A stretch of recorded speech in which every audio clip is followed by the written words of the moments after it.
show by the principle of mathematical induction that for all n belonging to the set of natural numbers, the sum of 4, 8, 12 going all the way up to 4n equals 2n times n plus 1. Now here in this problem, we do not have to prove this. We do not have to prove how this equation came to be, but we need to verify using the principle of mathematical induction that this is a true statement for any natural number that we pick up. Okay, let us begin. So what we'll do, we will consider a statement and denote it as P of n. So let P of n be the statement such that we have 4 plus 8 plus 12 going all the way up to 4n. The sum is given by 2 times n plus 1. So this is going to be our original statement. We need to verify that this statement is a true statement for any natural number that we pick up. Now to begin with, what we'll do, we're going to consider the natural number 1. So when we consider the natural number 1, then the statement P of 1 is going to become, so we'll only consider one term on the left hand side, which is going to be 4, and it's going to be the first term. And on the right hand side, we replace n value with 1. So we have 2 times 1 multiplied to 1 plus 1. So 4 will be equals to 4, and this simply tells us that the statement P of 1 is true. Now that we have the statement P of 1 being true, we have to show that it's true for other natural numbers as well. So what we'll do here, we will suppose that let P of m be a true statement. This is a supposition.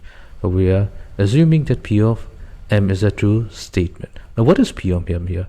So P of m here is simply the statement P of n. All we have done is replaces the n value, n with m. That means we have 4 plus 8 plus 12 going all the way up to 4m, and this sum is going to be equals to 2 times m multiplied to m plus 1.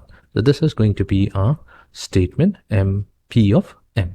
Now using the statement, we need to show that if we consider the next natural number, which is m plus 1, we have to show that P of m plus 1 given by 4 plus 8 plus 12 going all the way up to 4m, and then we have to consider one more term where we replace m with m plus 1.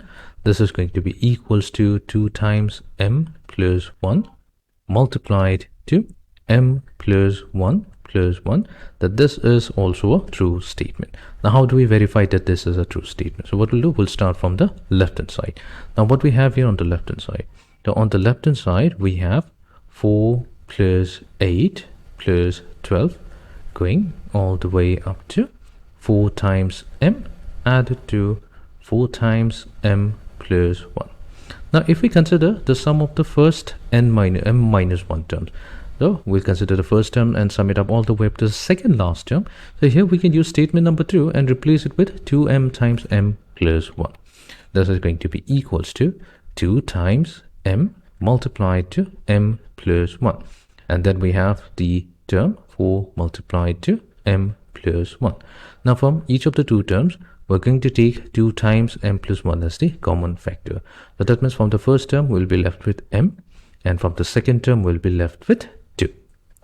So this is going to be equals to 2 times m plus 1.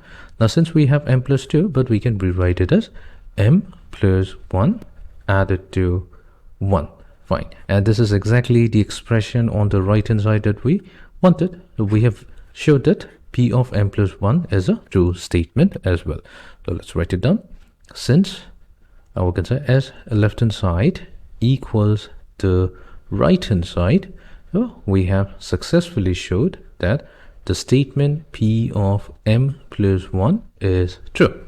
Now if P of m plus 1 is a true statement, then we can generalize it, and we can now say that the original statement P of n is also going to be true.